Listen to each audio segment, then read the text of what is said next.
Hello student, तो हम देखने जा रहे हैं हीट एंड थर्मोडायनेमिक्स यूनिट का लेक्चर नंबर 1। ठीक है ना, ऐसे बोला चैप्टर 1 का लेक्चर 1, ये है कैलोरीमेट्री चैप्टर का नाम। लेक्चर नंबर 1 के अंदर हम लोग इसमें क्या डिस्कस करने वाले हैं, देखो इसमें रहेगा बेसिक कंसेप्ट कि हीट के किस सिचुएशन में कौन से फॉर्मूला लगाने होते हैं, और एक वो जो टेम्परेचर टाइम ग्राफ होता है उस पर आज मैं पूरी रिसर्च करा दूंगा। तो ये कैलोरीमेट्री का आप समझो बेसिक कंसेप्ट है।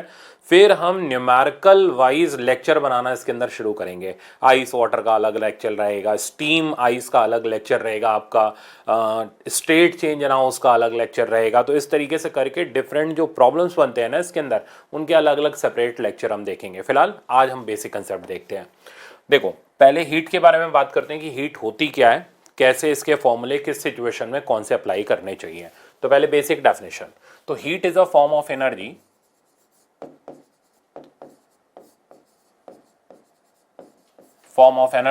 which flows from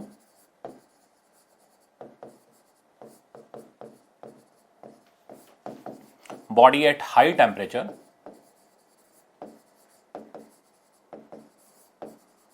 to body at low temperature।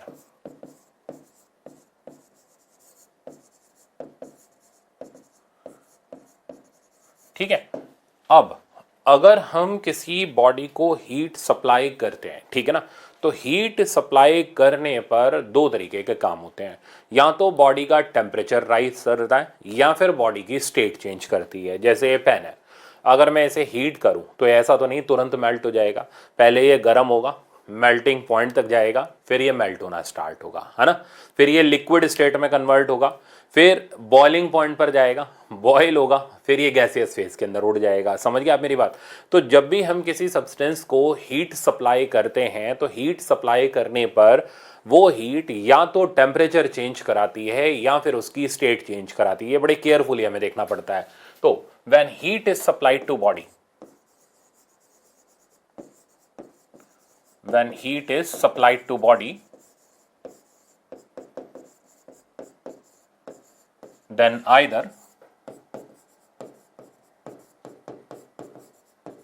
either its temperature changes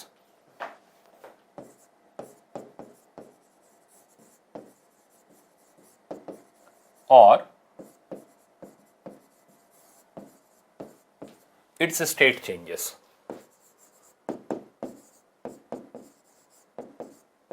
ठीक है, तो या तो टेम्परेचर चेंज करता है या फिर उसका स्टेट चेंज करता है।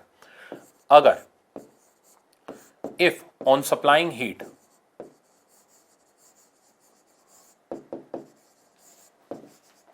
ठीक है ना, if on supplying heat temperature of body changes,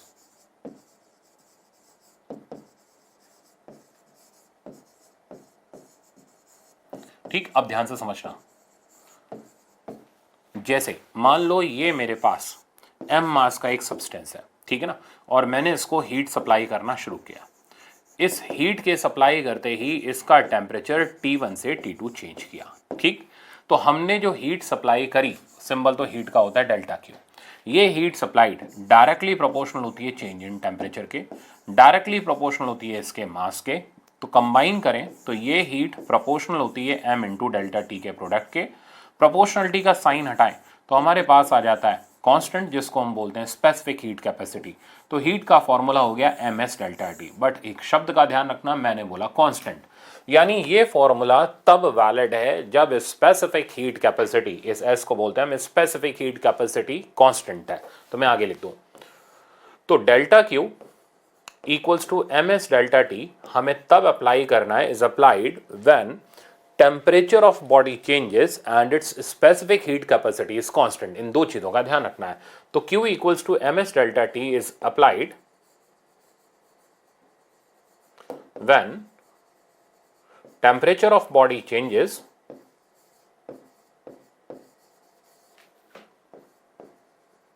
ठीक है, when temperature of body changes and specific, मैं सिंपल एस लिख रहा हूं, कई जगह बुक में इसको सी से भी डिनोट करेंगे, ठीक है ना, बट वो सी टर्म आगे यूज करूंगा मैं, अभी मैं इसको एस से ही डिनोट करते हुए चल रहा हूं। Changes and S which is specific heat capacity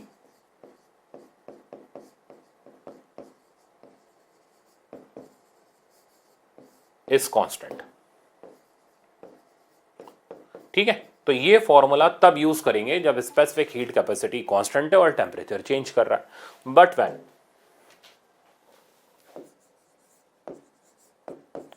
ठीक है ना, बट व्हेन टेम्परेचर चेंजेस, तो टेम्परेचर तो चेंज कर रहा है एंड स्पेसिफिक हीट कैपेसिटी, मैं शॉर्टकट में SHC लिख रहा हूं, इज वेरिएबल, और ये वेरिएबल है and depends on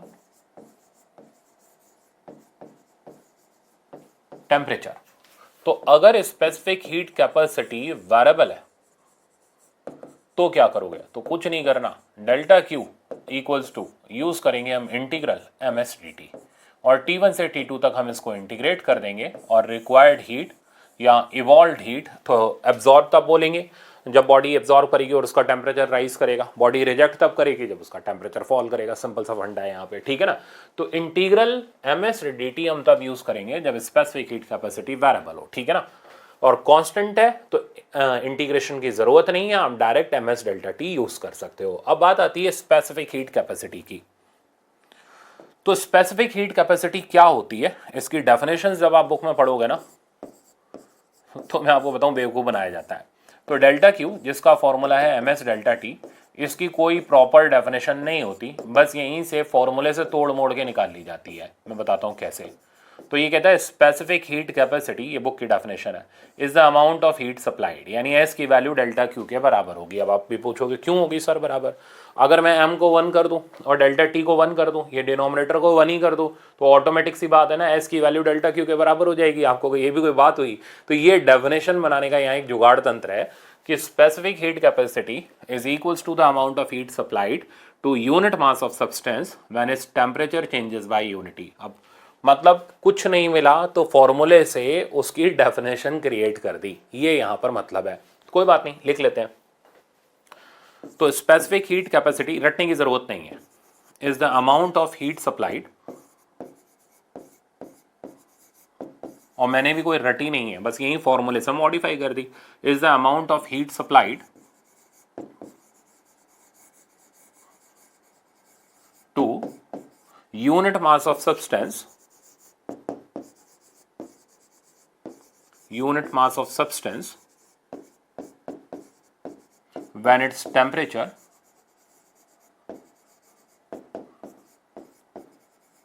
changes by unity।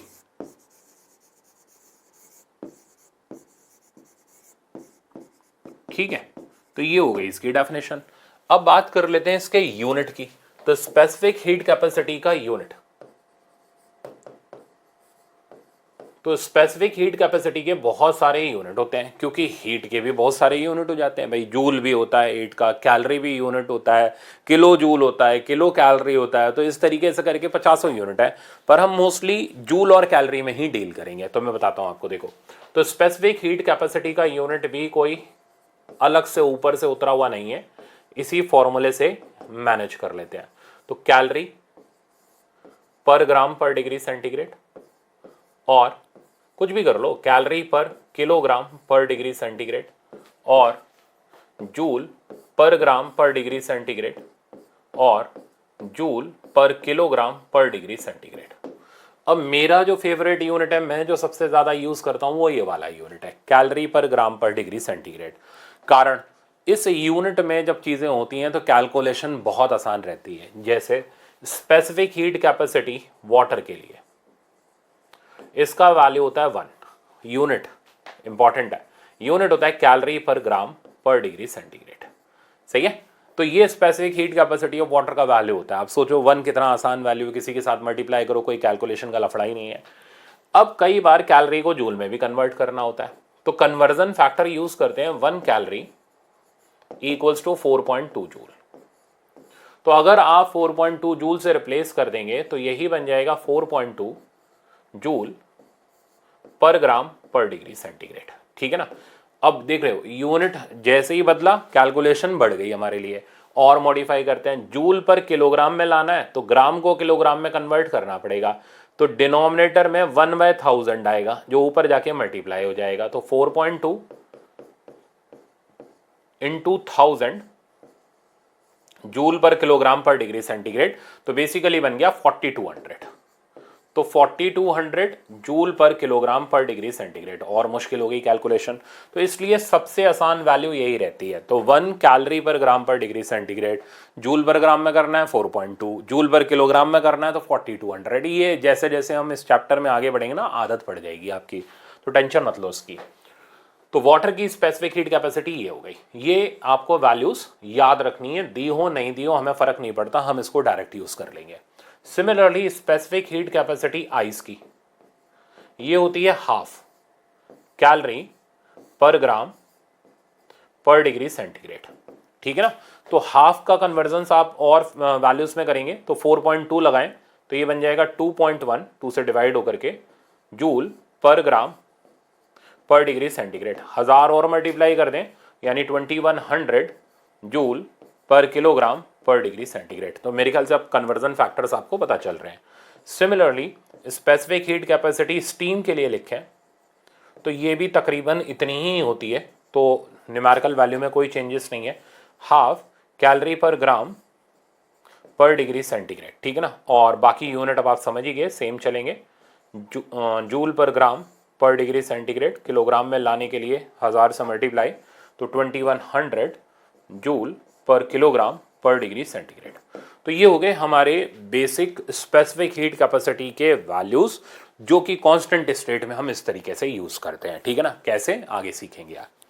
अब तो ये फंडा तब का था जब हीट सप्लाई करने पर टेम्परेचर चेंज कर रहा हो, ठीक है ना, और स्पेसिफिक हीट कैपेसिटी कांस्टेंट हो तो एमएस डेल्टा टी यूज करना है, ठीक है, और वेरिएबल हो तो इंटीग्रेशन यूज करना है। दोनों ही चीजें आज के लेक्चर में मिलेंगी। अब हम पहुंच चुके हैं कितने पॉइंट तक हो गए हमारे, 3 पॉइंट हो गए। चौथा point, if on supplying heat,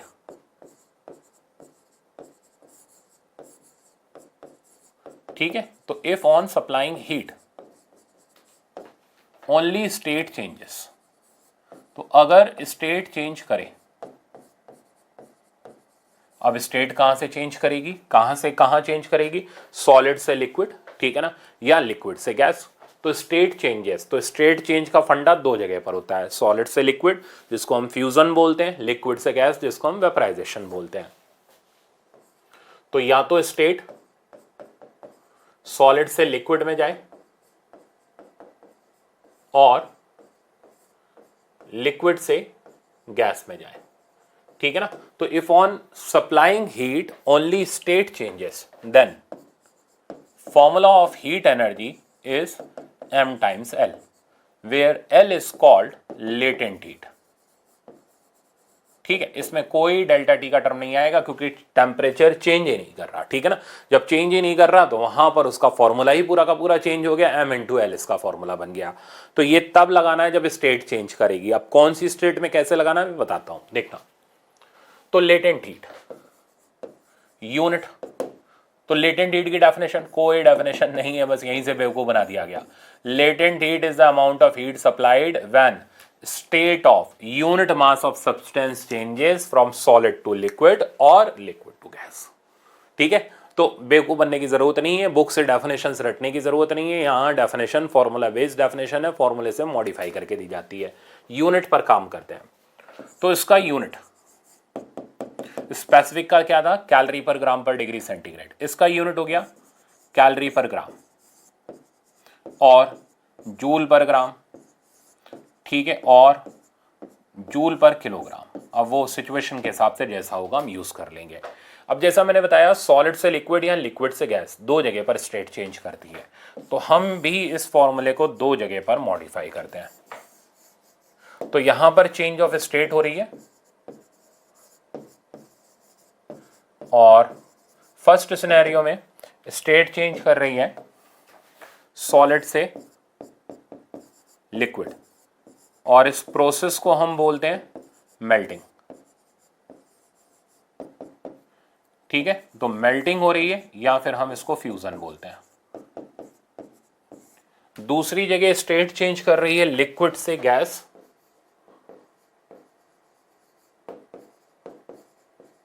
और इसको हम बोलेंगे बॉइलिंग और वेपराइजेशन।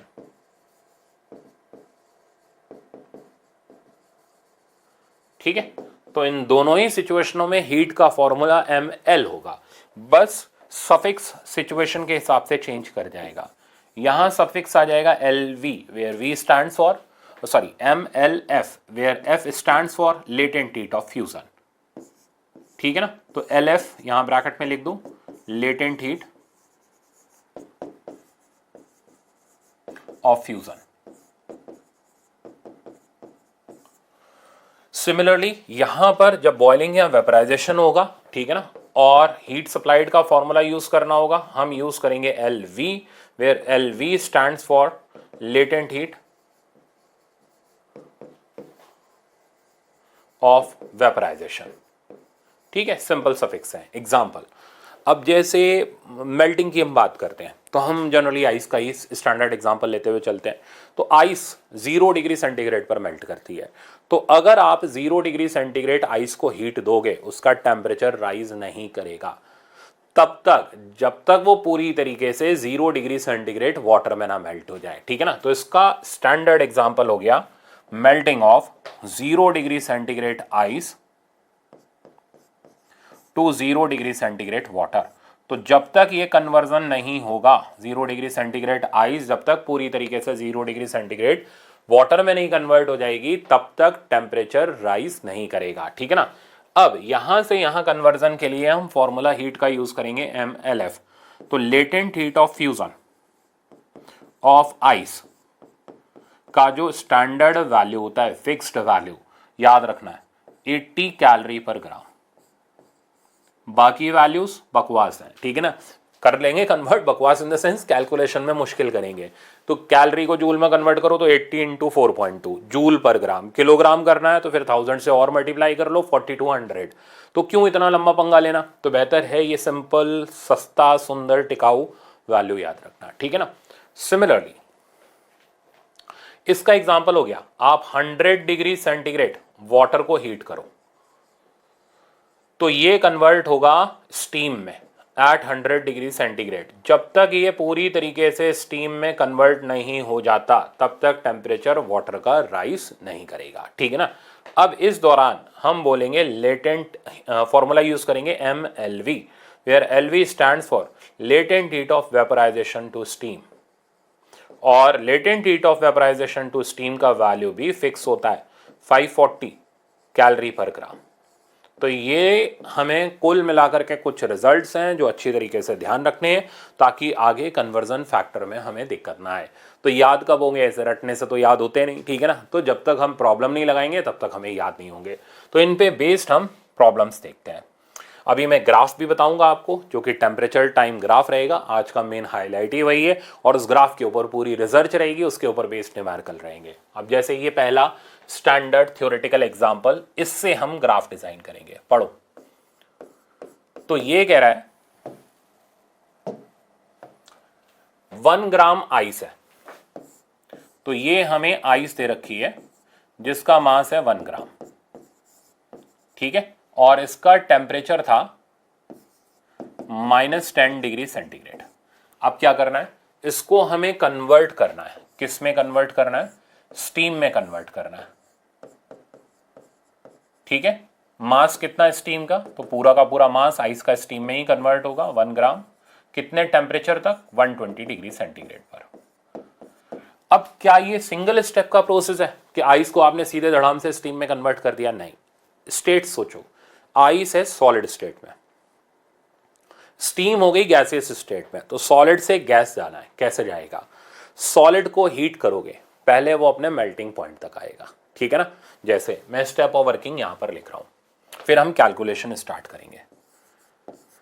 तो सबसे पहले आइस एट -10 डिग्री सेंटीग्रेड को जब हम हीट करेंगे तो इसका टेम्परेचर चेंज करेगा।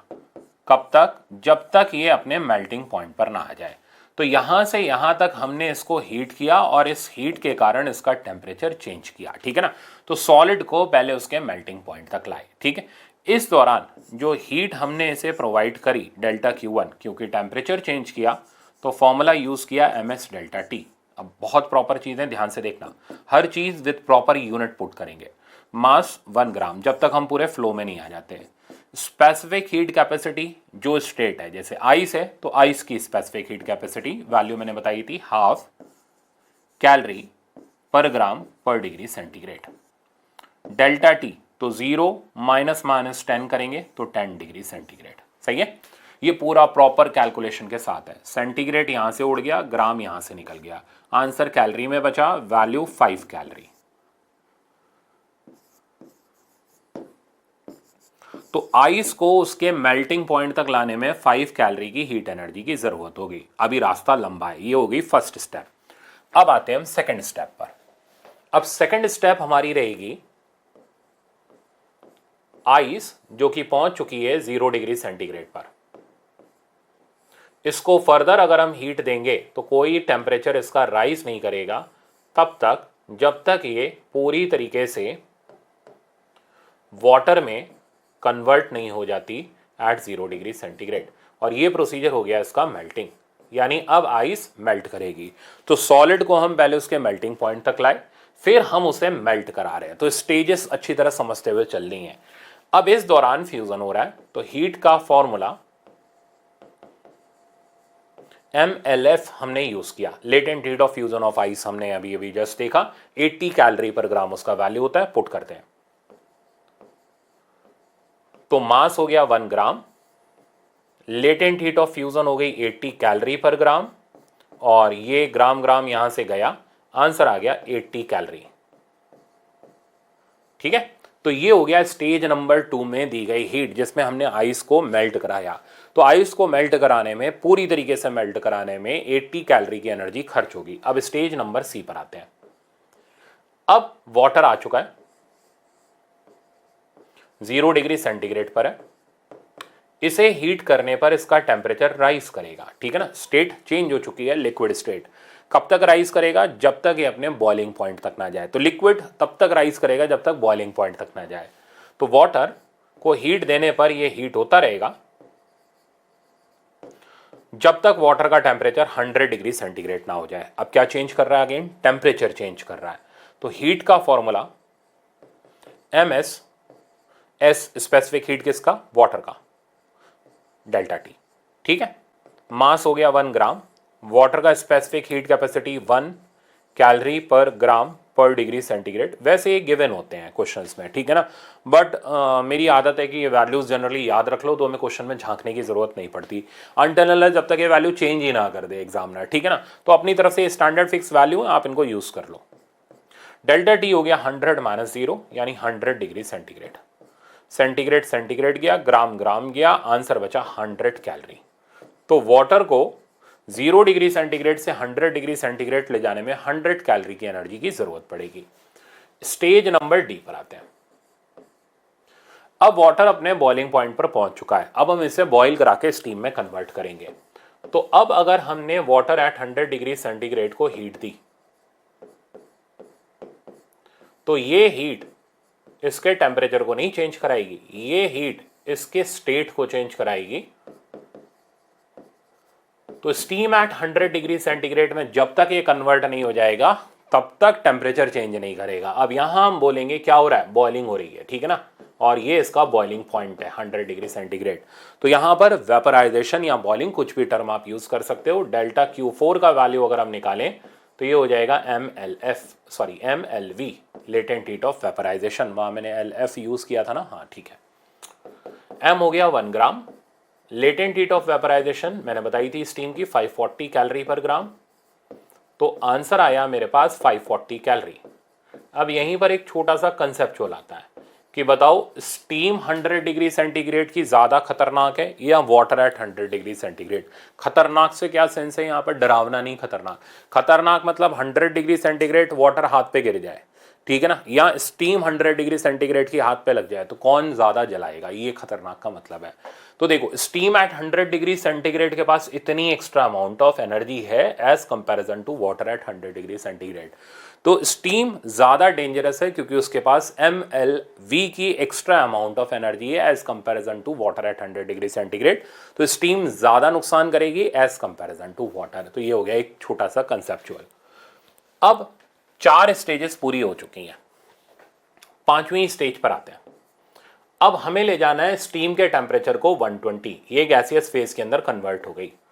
तो अब अगर हम steam eight 120 degree 100 degree centigrade को और हीट करेंगे तो अब इसका टेम्परेचर राइज करेगा जब तक ये नहीं पहुंच जाता स्टीम एट 120 डिग्री सेंटीग्रेड, हमारा फाइनल डेस्टिनेशन। ठीक है, अब यहां पर वापस से टेम्परेचर चेंज किया तो डेल्टा Q5 निकालने के लिए हमने यूज किया M स्पेसिफिक हीट स्टीम की डेल्टा T। मास हो गया वही 1 ग्राम, स्पेसिफिक हीट कैपेसिटी स्टीम की हाफ, कैलोरी पर ग्राम पर डिग्री सेंटीग्रेड, वही आइस वाला ही होता है, इसका वैल्यू ज्यादा अंतर नहीं होता। डेल्टा T हो गया 120 माइनस 100 विच इज 20। तो अगेन आंसर आ गया 10 कैलोरी। तो 10 कैलोरी की एनर्जी चाहिए होगी स्टीम एट 100 डिग्री सेंटीग्रेड को 120 डिग्री सेंटीग्रेड पर ले जाने में। तो टोटल, तो अगर हम टोटल अमाउंट ऑफ यहां पर हीट एनर्जी कैलकुलेट करें तो क्या करना पड़ेगा, ये सारा का सारा जो स्टेप बाय स्टेप प्रोसेस है इन सब की हीट को ऐड करेंगे तब हमारे पास total amount of heat energy आएगी। मेरे ख्याल से अब प्रोसीजर समझ आ गया होगा। आइस को स्टीम में ले जाना एक झटके में नहीं होता, ये इतने 4 से 5 स्टेप इन्वॉल्व होते हैं तब जाकर के ये प्रोसीजर कंप्लीट होता है।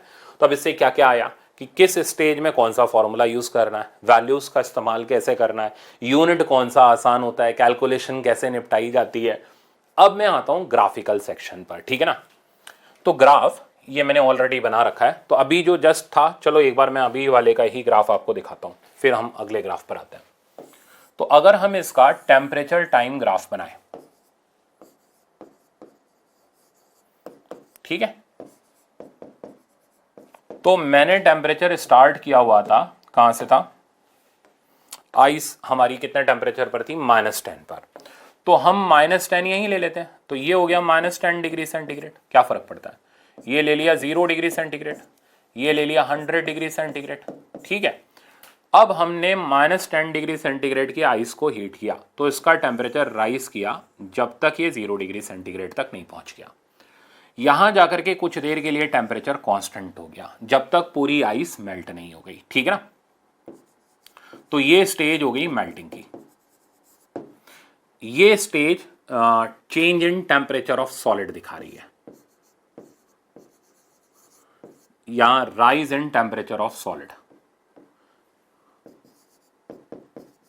Rise in temperature of solid की जगह मैं आइस लिखूं तो ज्यादा बेहतर है। ये दिखा रहा है मेल्टिंग ऑफ आइस, ठीक है ना। तो जब तक पूरी तरह मेल्ट नहीं हो जाती, मैं नाम भी लिख दे रहा हूं ए बी, तो ए पॉइंट पर हमारे पास है ice at -10 degree centigrade, B point पर हमारे पास आइस है एट 0 डिग्री सेंटीग्रेड। ये कन्वर्ट हो रही है वाटर के अंदर, सी पर पहुंच करके ये सारी की सारी 0 डिग्री सेंटीग्रेड वाली आइस 0 डिग्री सेंटीग्रेड वाटर में कन्वर्ट हो गई, मेल्टिंग पूरी हो गई। अब अगर हम फर्दर हीट देंगे तो फिर से टेम्परेचर राइज करेगा, ठीक है ना। तो rise in temperature of water,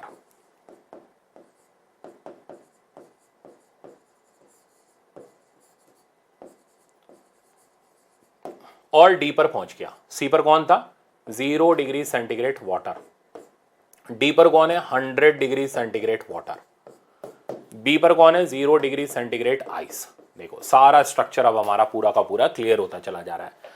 अब आया यहां पर बॉइलिंग होनी है, ठीक है ना। तो फिर से टेम्परेचर कांस्टेंट हो जाएगा जब तक पूरी तरीके से वाटर स्टीम में कन्वर्ट नहीं हो जाता। तो फिर टेम्परेचर कुछ देर के लिए कांस्टेंट हो जाएगा ई तक, जब तक 100 डिग्री सेंटीग्रेड स्टीम में ना कन्वर्ट हो जाए। फिर और हीट देने पर अब स्टीम का टेम्परेचर फर्दर राइज करेगा। तो ये चीज हो गई बॉइलिंग, और सामने जो टेम्परेचर है वो हो गया इसका बॉइलिंग पॉइंट, ठीक है ना। और ई से एफ है rise in temperature of steam. तो आई थिंक पूरा ग्राफ बढ़िया तरीके से आपको समझ आ गया होगा, ठीक है ना। तो ये था हमारा टेम्परेचर टाइम ग्राफ आइस का स्टीम तक जाने का। अब इसी ग्राफ में हम करने जा रहे हैं जोरदार रिसर्च, ठीक है ना। तो इस टेम्परेचर टाइम ग्राफ में हम बड़ी जबरदस्त सब रिसर्च करने जा रहे हैं। वो ये है, प्रोसीजर वही सेम है, यहां से स्टार्ट किया, ये T1 इसका मेल्टिंग पॉइंट है, फिर लिक्विड स्टेट आ गई, फिर ये बॉइलिंग हो गया, फिर गैसियस स्टेज। इन ग्राफ के अंदर एक खास चीज होती है, वो ये होती है कि ये जो हीट सप्लाई करी जा रही है ये कांस्टेंट रेट से करी जा रही है। अब प्रैक्टिकली अगर नहीं समझाऊंगा तो आप रटना शुरू कर दोगे, फिर मजा खराब होगा। जैसे मान लो गीजर के अंदर हम पानी गर्म करते हैं, ठीक है ना, तो गीजर के अंदर ही होता है नॉर्मली पानी गर्म, या गैस के ऊपर पानी गर्म करते हैं, हम फिलहाल गीजर का एग्जांपल ले रहे हैं। तो गीजर जो होता है वो एक कांस्टेंट पावर का इक्विपमेंट होता है, ठीक है ना। जैसे मान लो गीजर की पावर रेटिंग है 2000 वाट, तो वो गीजर क्या करेगा, 2000 वाट की पावर को हीट एनर्जी के अंदर कन्वर्ट करेगा, और वो हीट एनर्जी कंटिन्यूसली उसको देगा जो गीजर के अंदर पड़ा होगा। आपको सर मतलब गीजर 2000 वाट यानी 2000 जूल पर सेकंड के रेट से इलेक्ट्रिकल एनर्जी को हीट एनर्जी के अंदर कन्वर्ट करेगा, पहले स्टेप। अब वो हीट एनर्जी कौन लेगा, जो गीजर के अंदर फील्ड हो। आपको गीजर के अंदर तो पानी होता है, और मान लो हम चेंज कर देते हैं, मान लो गीजर के अंदर आपने बर्फ डाल दी, तो क्या गीजर उसको हीट देना पार्शियलिटी कर देगा? नहीं देगा, अभी हीट देगा। तो जो भी चीज गीजर के अंदर होगी, तो अगर आइस है तो उसको भी वो 2000 वाट के रेट से हीट देगा। अब क्या होगा, आइस पहले अपने मेल्टिंग पॉइंट पर जाएगी, मेल्ट करेगी, वाटर के अंदर कन्वर्ट होगी, वाटर अपना बॉइलिंग पॉइंट पर जाएगा, स्टीम में कन्वर्ट होगा। तो फिलहाल इस प्रोसीजर के दौरान गीजर कंटिन्यूसली 2000 जूल पर सेकंड के रेट से हीट देता रहेगा। फिर चाहे आइस हो, चाहे आइस वाटर के अंदर कन्वर्ट हो गई हो, चाहे वाटर अपना टेम्परेचर राइज करा रहा हो, चाहे स्टीम बन रही हो, चाहे स्टीम अपना टेम्परेचर राइज करा रही हो।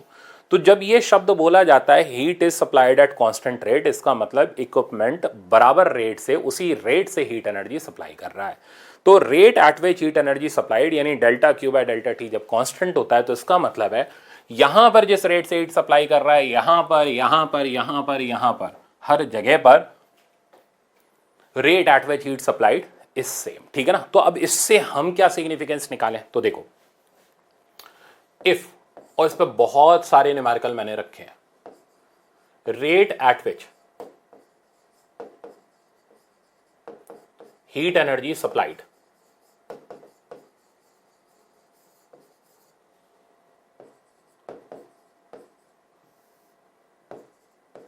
इज कांस्टेंट,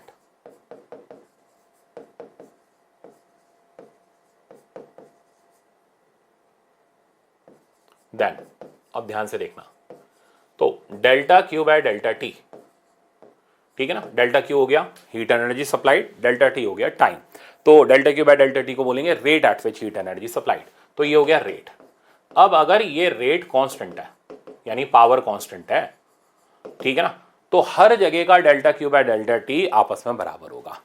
तो हम क्या करेंगे, delta Q by delta T को इक्वेट करना शुरू कर देंगे। जैसे यहां का delta Q by delta T निकालें तो ये हो गया M S T one by small T one. तो मैं लिखते जा रहा हूं, देखते जाना। तो इसको मैं ओ ए लिख देता हूं तो आपको ज्यादा अच्छे से, तो डेल्टा क्यू ओ ए का और डेल्टा टी ओ ए का, अब आपको अच्छा समझ आएगा। डेल्टा क्यू ए बी का, डेल्टा टी ए बी का, बढ़ाते जाओ इसको, डेल्टा क्यू आगे गया बी से सी, आगे डेल्टा क्यू सी से डी, और last delta Q D E, हर जगह का सेम मिलेगा, सही है। अब ये तो हो गया रेट जिससे हीट सप्लाई करी जा रही है, जो कि कांस्टेंट है, ऐसा दे रखा है। अब हम इन डेटा को यहां सब्स्टिट्यूट करना शुरू करेंगे इनके रिस्पेक्टिव फॉर्मूले के हिसाब से। अब जैसे ये rise in temperature of solid है, कहां से कहां राइज किया, 0 से T1 राइज किया ग्राफ के हिसाब से। अब कुछ भी हो सकता है, वो जरूरी नहीं है 0 -10 से T1 हो जाए, क्या फर्क पड़ता है, जैसा होगा वैसा रिएक्ट करेंगे। फिलहाल जैसा है वैसा लिखते हैं। तो हीट का formula m specific heat of solid T1 divided by, अब टाइम देखो तो T1 - 0 यानी टाइम की वैल्यू T1 आ गई। आगे बढ़ते हैं। अब यहां से यहां मेल्टिंग हो रही है तो लेटेंट हीट फ्यूजन वाली आ जाएगी, तो m LF बाय, अब टाइम की वैल्यू T2 - T1। चलते रहते हैं आगे। यहां पर लिक्विड स्टेट आ गई, ठीक है ना, और लिक्विड का टेम्परेचर कहां से कहां राइज कर रहा है, T1 से T2 तक। तो m specific heat of liquid, ठीक है ना, SL मतलब specific heat of liquid, T2 - T1 divided by, अब टाइम देखें तो T3 - T2। आगे बढ़ते हैं, बॉइलिंग में आ जाएंगे तो m LV बाय, टाइम की वैल्यू देखें T4 - T3। इक्वल्स टू, और आगे अगर हम कंटिन्यू करें तो फिर वो गैसेज स्टेज का आ जाएगा जहां तक टेम्परेचर पहुंचाना है। बट बहरहाल इतने से हमारा काम चल रहा है, हम इसको यहीं पर ब्रेक ले रहे हैं। अब सोचो, आपको बस ये बोल रखा है rate at which heat energy supplied is constant, that means ये कांस्टेंट दे रखा है। तो क्या होगा, इधर का डाटा आप इधर से इक्वेट कर सकते हो, ठीक है ना। जैसे मान लो एग्जामिनर ने आपको लेटेंट हीट वेपराइजेशन ये दे दी, फ्यूजन वाली दे दी, कहते यहाँ की स्पेसिफिक हीट बताओ, तो आप इन दोनों को आपस में इक्वेट कर सकते हो। और मजे की बात देखो, मास कैंसिल हो जाएगा, यानी अगर हमें आपस में इक्वेट करना है तो हमें सब्सटेंस के मास की जरूरत नहीं है। तो एग्जामिनर की सोच से खेलते हैं। तो अगर वो क्वेश्चन में मास नहीं देता, मतलब उनको आपस में भिड़ाना है, इसमें से किसी स्टेज को किसी स्टेज से भिड़ाना है, मास को कैंसिल करवाना है और अननोन डेटा को निकालना है।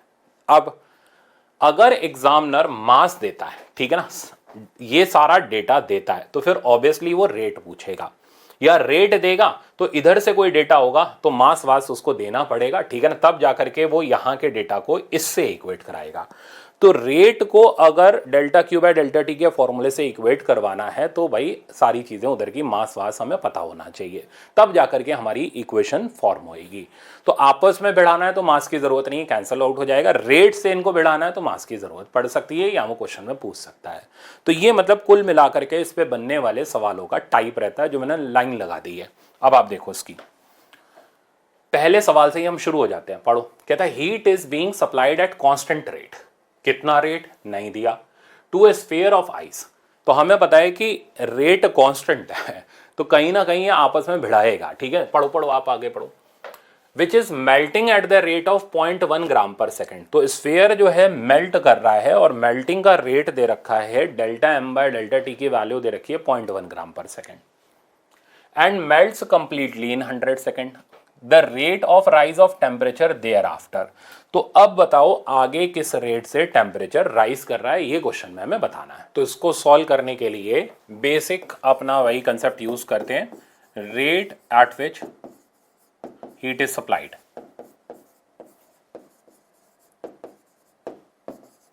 और ये हमें दे रखा है कांस्टेंट। तो हम क्या करते हैं, M L F by delta T, ये तो हो गया मेल्टिंग वाला, डेल्टा टी वन लिख लो, और M S delta T by delta T two, ये हो गया हमारा ऑनवर्ड वाला उसके बाद, क्योंकि मेल्ट होने के बाद तो अपनी लिक्विड स्टेट ही आ जाएगी। अब देखो एम तो सेम रहना है, पहले उसको उड़ा दो। अब आपके मन में आ रहा होगा सर फिर ये किस लिए दे रखा है, और जरूरी तो ना हर चीज़ जो दे रखी हो वो हमें यूज़ में ही लेनी हो, ठीक है ना। तो ये तो यहाँ से निकल लिया। लेटेंट हीट ऑफ फ्यूजन, अब latent heat of fusion ice की, आइस ही है ना, हाँ आइस है, तो हमें उसका पता है 80 कैलोरी पर ग्राम। टाइम जो मेल्टिंग में लग रहा है वो 100 सेकंड लग रहा है, पुट कर दिया। स्पेसिफिक हीट वाटर की 1 कैलोरी पर ग्राम पर degree centigrade. Delta T by delta T का वैल्यू हम निकाल लेते हैं, ठीक है ना, किस रेट से फर्दर टेम्परेचर राइज कर रहा है। अब चेक करो, ये कैलोरी पर ग्राम यहाँ से निकल लिया। तो ये final delta T by delta T two का रेट, डेल्टा टी टू का रेशियो हमारे पास आ गया 0.8 डिग्री सेंटीग्रेड पर सेकेंड। तो इस रेट से अब जो वाटर फॉर्म होगा उसका टेम्परेचर राइज करेगा। था ना मजेदार कंसेप्ट के ऊपर बेस्ड सिंपल प्रॉब्लम। तो आंसर आ गया हमारा ए वाला। नेक्स्ट देखो, ये भी पूरा ग्राफिकल प्रॉब्लम है। क्या कह रहा है, the graph shown in the figure represents change in temperature of 5 kg of substance. आप देखो मास दे रखा है उसने सब्सटेंस का, तो जरूर कहीं ना कहीं रेट से ही भिड़ाएगा इसको। पढ़ो आगे। As it absorbs heat at the constant rate 42 kilojoule पर मिनट, और मास भी दे रखा है। तो देखो रेट भी दे रखा है और मास भी दे रखा है। देखिए क्या पूछना चाहता है, latent heat of vaporization of substance. अब वेपराइजेशन कहां पर हो रहा है, ये हो रहा है बॉइलिंग, सॉरी ये हो रहा है मेल्टिंग, ठीक है, और यहां पर हो रहा है अपना वेपराइजेशन यानी बॉइलिंग। तो कुछ नहीं करेंगे, जो दे रखा है रेट उसको यहां से कंपेयर कर देंगे। तो सीधे सॉल्यूशन पर आते हैं। तो delta Q by delta T जो कि रेट हो गया, और जिसकी वैल्यू हमें दे रखी है, जैसी दे रखी है वैसी डालो with proper unit, kilo joule पर मिनट, और इसको हम इससे कंपेयर कर देते हैं। तो M L V divided by delta T, ठीक है ना, और सिंप्लीफाई करते हैं। एम हो गया मास ऑफ सब्सटेंस, जैसा दे रखा है वैसा पुट करो। आपको एल वी निकालना है, डेल्टा टी का वैल्यू हम इसके ग्राफ से निकाल लेंगे। तो देखते जाना। तो 42 किलो जूल पर minute, mass of substance is 5 kg, latent heat of vaporization we have to find out, and delta t हो गया जो बॉइलिंग या वेपराइजेशन का टाइम है। तो ये टाइम ये गैप के बराबर हो गया, दिख रहा है ना ये गैप। तो 30 - 20 कितना बचा, 10 मिनट, और मिनट में ही आ रहा है तो हमें कोई टेंशन लेने की जरूरत नहीं है, मिनट यहां से निकल लिया। तो फाइनली एल वी का जो हमारे पास वैल्यू आ गया 42/5, तो 5 8 जा 42, 5 4 जा 20, यूनिट हो गया किलो जूल पर किलोग्राम। तो this is the value of latent heat of vaporization. तो 8.4 किलो जूल पर किलोग्राम। तो इसमें हमें ऑप्शन में 8, अच्छा ये 10 मैं भूल गया लिखना, इसलिए 8.4 बन रहा है। तो 10 इधर मल्टीप्लाई होकर के इसको फाइनली 84 ही बना देगा। तो फाइनल आंसर हमारा 84 किलो जूल पर किलोग्राम आ रहा है, सी ऑप्शन करेक्ट है। नेक्स्ट देखते हैं, लो मैच द कॉलम है इसके ऊपर, ठीक है ना। तो कितना बेहतरीन रिजल्ट हमारे पास आ गया। देखो जरा इधर, ये टेम्परेचर वर्सेस टाइम नहीं है, अब ये टेम्परेचर वर्सेस हीट का ग्राफ है। देखो तो थोड़ा केयरफुल रहना है, ये नहीं कि सीधे सोचा सर ने टेम्परेचर वर्सेस टाइम ही बताया तो उसके अलावा तो कुछ होता ही नहीं। नहीं भाई होता है। तो टेम्परेचर वर्सेस हीट का ग्राफ हमारे पास है, देखते हैं क्या करना है। और मैच द कॉलम है। अब देखो मैच द कॉलम बड़े स्मार्टली, ठीक है ना, अगर हम हैंडल करें तो हम एग्जाम में पूरा सॉल्व करें। देखो मैच द कॉलम मतलब 4 क्वेश्चन सॉल्व करने हैं।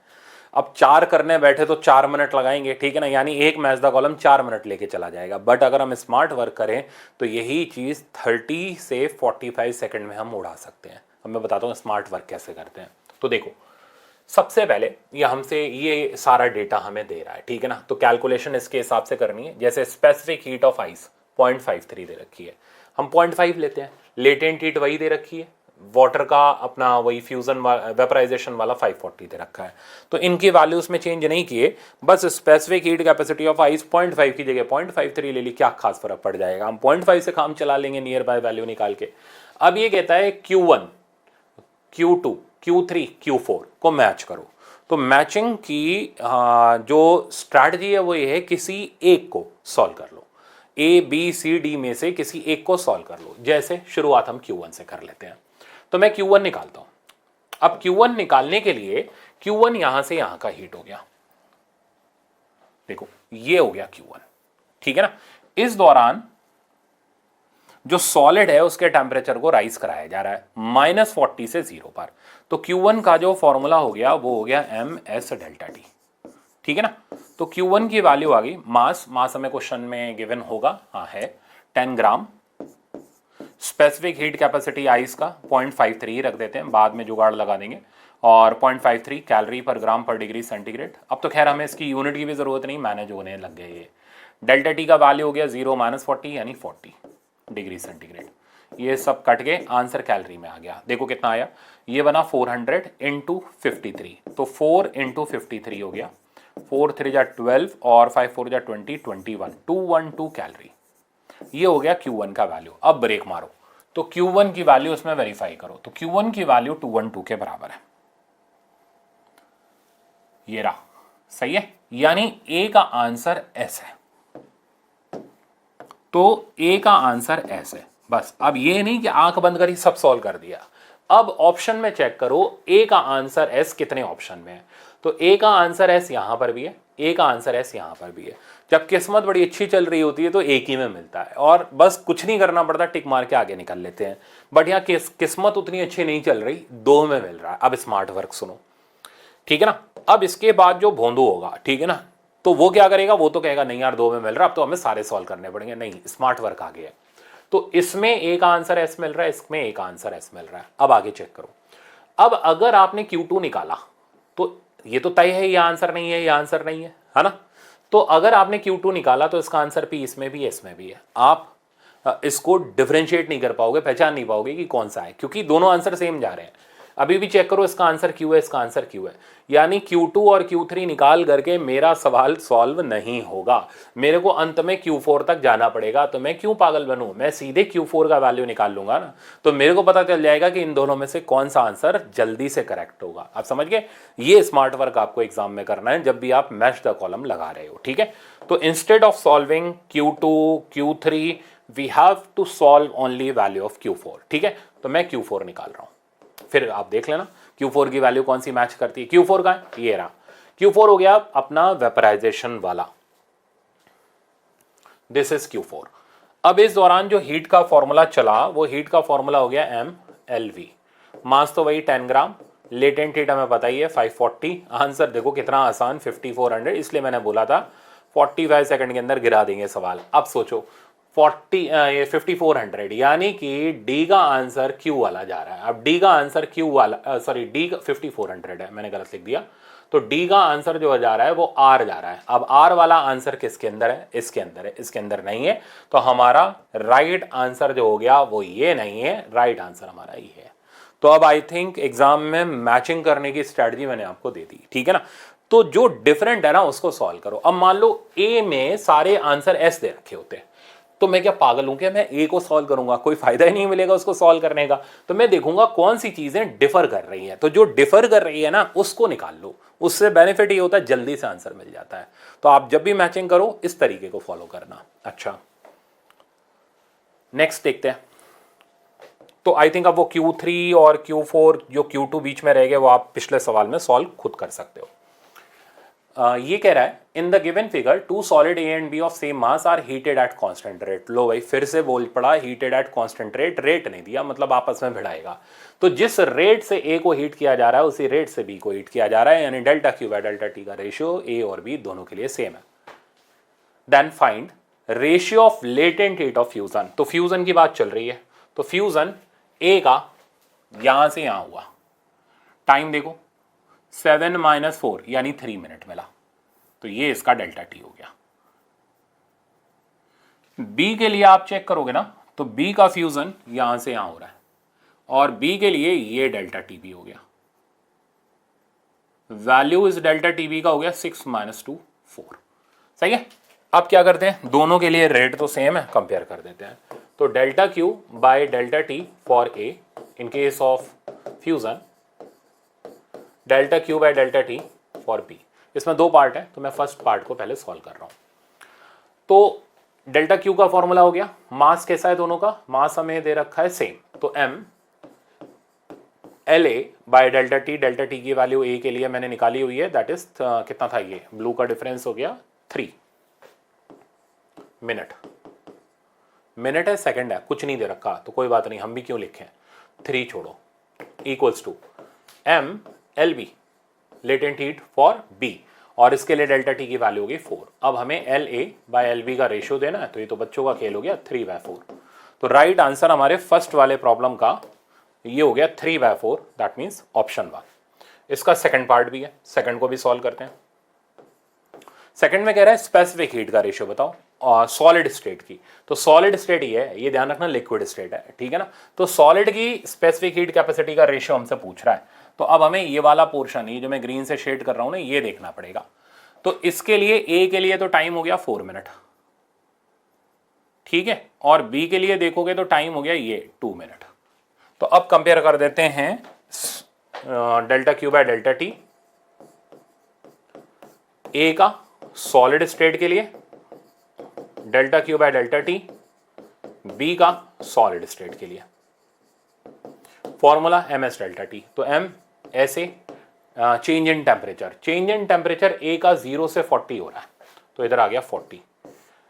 टाइम का वैल्यू ए के लिए मिल रहा है 4 मिनट, 4 मिनट है ना, मिनट लिखा है नहीं लिखा, मेरी आदत गंदी पड़ गई है मिनट लिखने की, वो एक सवाल में आ गया ना, तो इसको 4 ही लिखो, ठीक है। आगे बढ़ते हैं। डेल्टा क्यू का फॉर्मूला इसके लिए हो गया एम एस बी, और change in temperature for B हो गया 0 से 60 यानी 60 आ गया।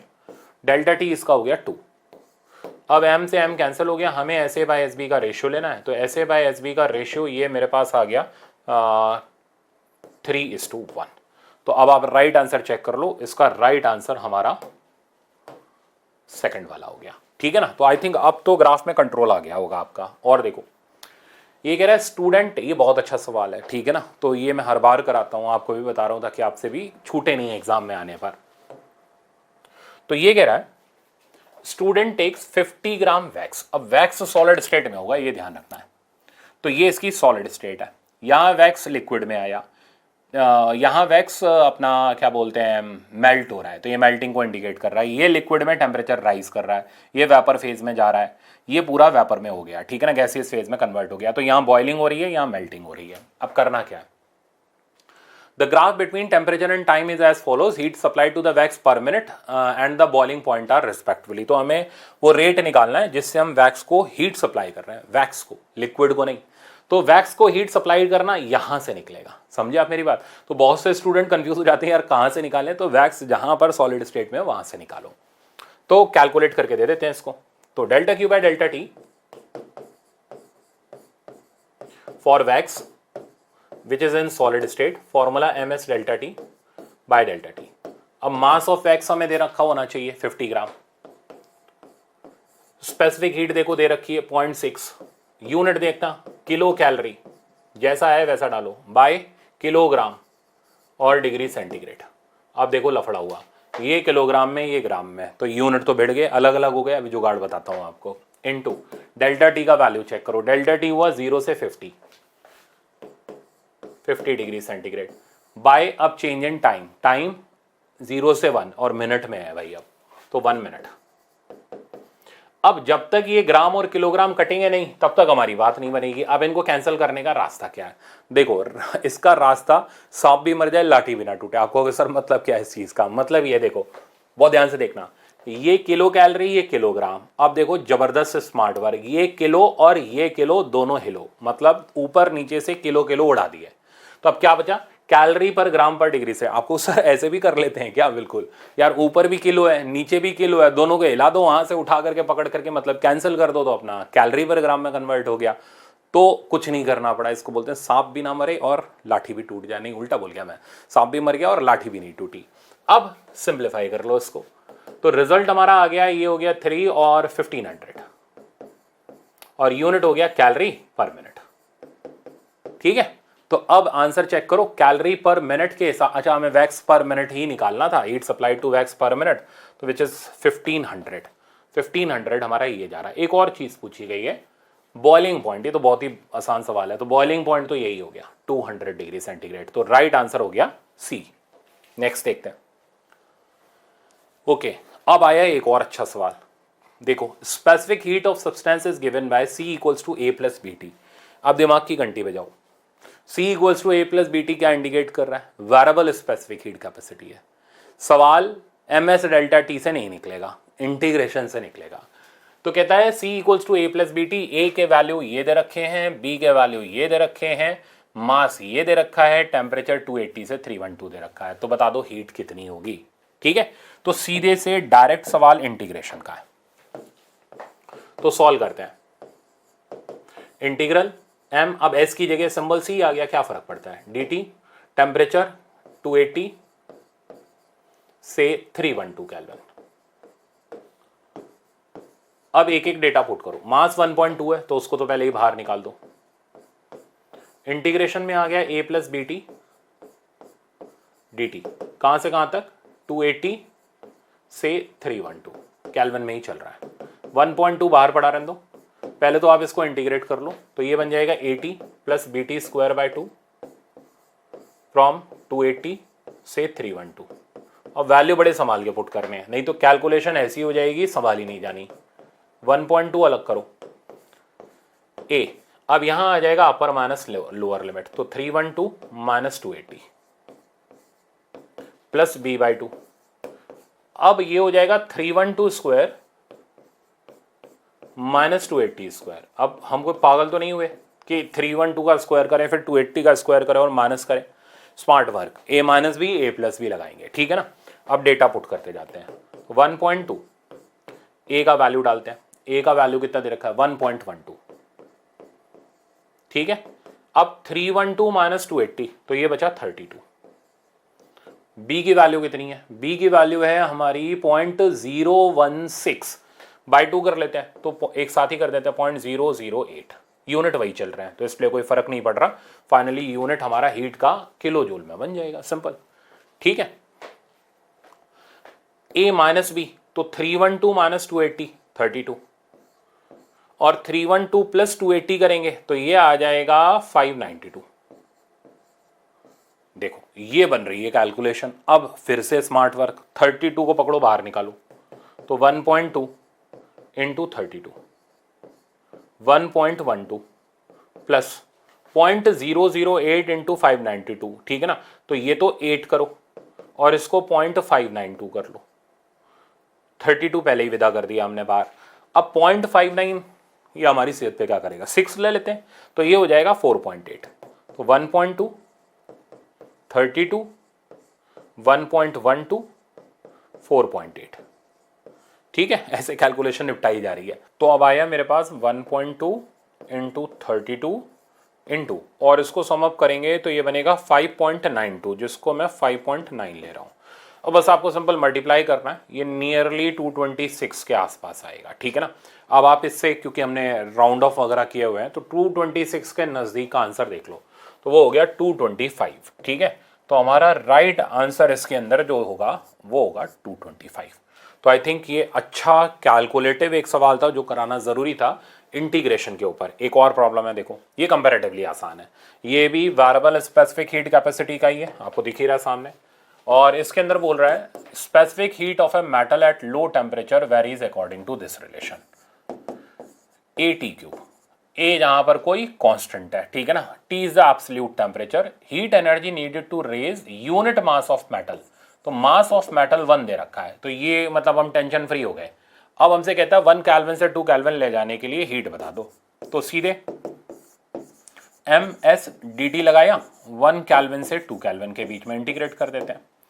तो मास तो हो गया 1, तो सीधे गायब हो गया। S का वैल्यू आप पुट कर दो, AT³ dt 1 केल्विन से 2 केल्विन। अब ये तो सीधे सिंपल इंटीग्रेशन ही हो गया, AT4/4।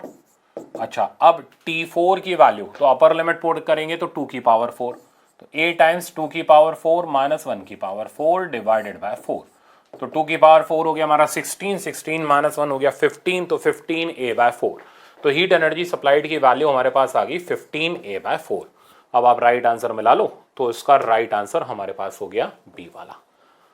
तो मेरे ख्याल से ग्राफ अच्छे से आ गया। वेरिएबल हीट कैपेसिटी के ऊपर भी हमने प्रॉब्लम देख लिया। बेसिकली इस लेक्चर में अब आपके फॉर्मूले कंट्रोल हो गए, ये हमें पता चल गया कब कौन सी स्टेज में हीट का कौन सा फॉर्मूला यूज़ करना है। अब एक बार प्रैक्टिस कर लो इसकी, फिर अगले लेक्चर पे चलना। Thank you so much.